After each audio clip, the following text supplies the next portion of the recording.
perang bendera daripada parti politik yang bertanding.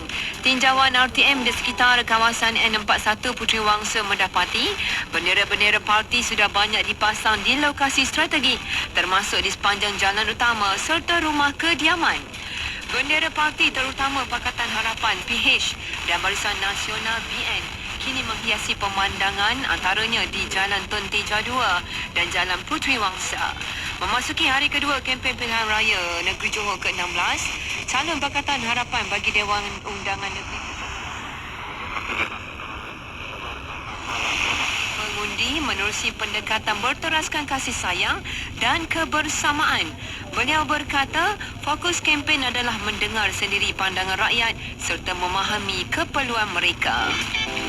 Menurutnya, antara isu yang paling kerap dibangkitkan pengundi setakat ini ialah kesesakan lalu lintas, jalan berlubang dan pemilikan rumah dalam kalangan golongan muda.